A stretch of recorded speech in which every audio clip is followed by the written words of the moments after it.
Duduk siap. Siap.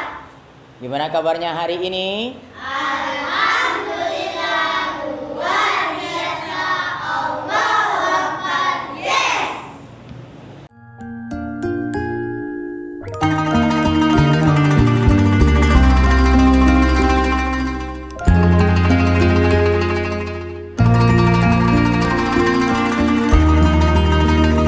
Man ana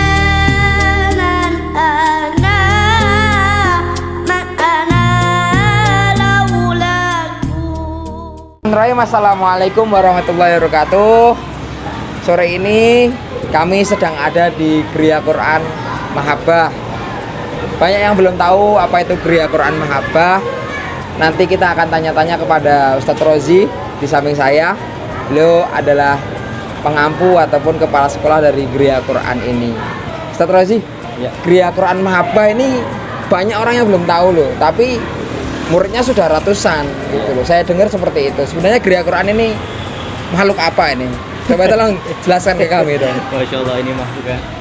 Ya, jadi untuk Gria Quran sendiri, alhamdulillah ini adalah wadah ya, wadah pembelajaran Al-Quran untuk khusus para generasi kita ya, khususnya yaitu Al-Quran, kemudian juga adab, kemudian juga sirah nabawiyah. Ya, Al-Quran, juga, adab, sirah nabawiyah. ya, dan juga ada fikih seharian untuk anak-anak. Masya Allah. Fikih seharian. Iya, fikih seharian. Jadi adab plus fikihnya ya. ada fikih harus itu harus ada kan. Luar biasa. Jadi komplit ya, paket komplit. Harus komplit. Ini jam operasionalnya jam berapa nih, Tad? Kalau untuk yang program pertama ini, yang TPQ Plus ini, program kita ini dimulai dari hari Senin sampai dengan hari Rabu, 3 hari. Kemudian mulainya itu jam 2.30 ya, setengah 3 sampai dengan jam 5.15. Setengah 3 sampai 5.15. Ini memang kalau bahasa umumnya TPA lah ya, TPA. Iya, TPA. TPA. Jadi program TPA di Darul Mahabbah Ada di Gria Quran. yang punya kurikulum komplit tadi itu. Iya. Masya Allah. Terus yang membedakan Gria Quran dengan TPA pada umumnya apa nih, Tad? Oh, iya.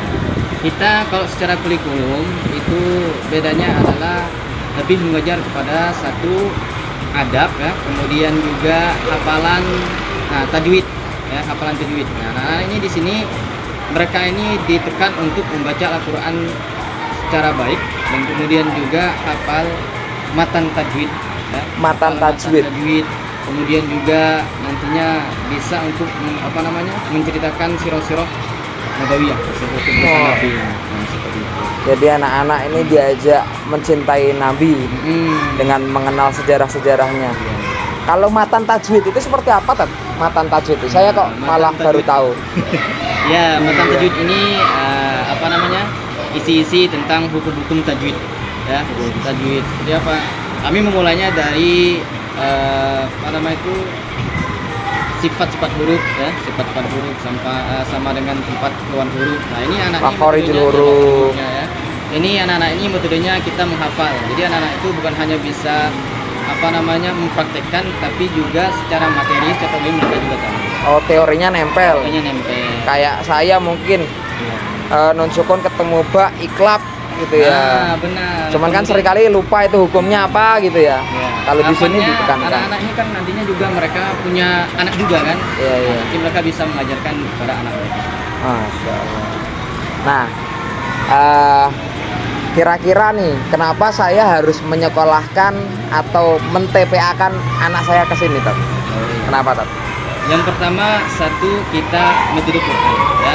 Metode Quran kita kalau saat ini kita menggunakan metode ummi. Metode ummi ini dia lebih lebih kena dengan psikologi anak.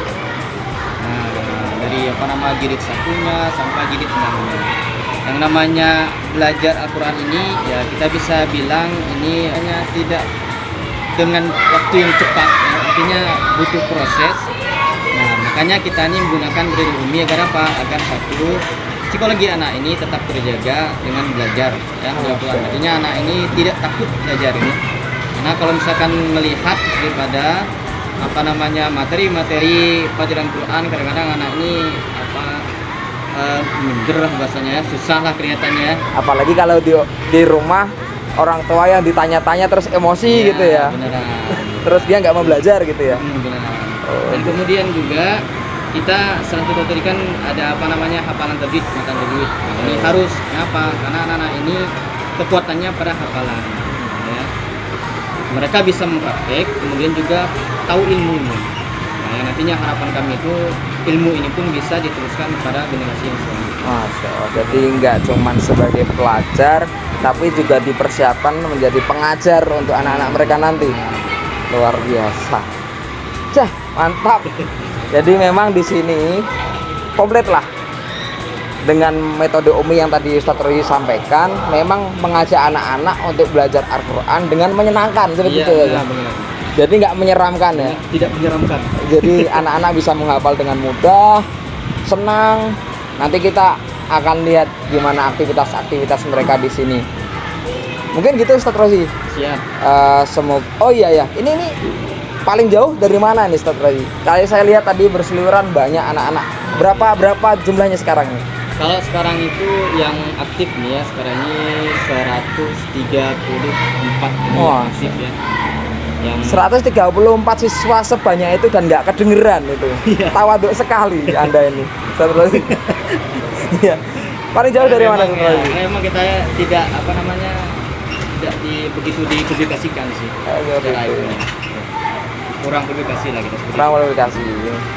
Atau jangan-jangan memang hanya ingin mencetak generasi emas tanpa mau terkenal itu mungkin. Iya, Dan dulu- juga ya. Ya. Jadi dulu kita juga pernah apa namanya belajar mengikuti metode qiraati yang prinsipnya yang namanya cahaya itu dimanapun dia berada dia tetap bercahaya dan dia tetap bersinar walaupun dia kecil, dia tetap bersinar. Tetap Itu bersinar kecil. Iya, walaupun dia kecil memang cahaya itu kan tetap bersinar. Itu yang Tetap kegelapan. madhab yang dianut oleh Gria Quran gitu ya. Iya. Oke, luar biasa. Cukup sekian, nanti kita akan mengajak teman-teman sahabat semua untuk melihat aktivitas dari siswa atau santri. Kita nyebutnya apa nih, Tat? Santri. Santri ya, santri dari aktivitas dari santri Gria Quran Mahabah. Sampai jumpa di video selanjutnya. Assalamualaikum warahmatullahi wabarakatuh.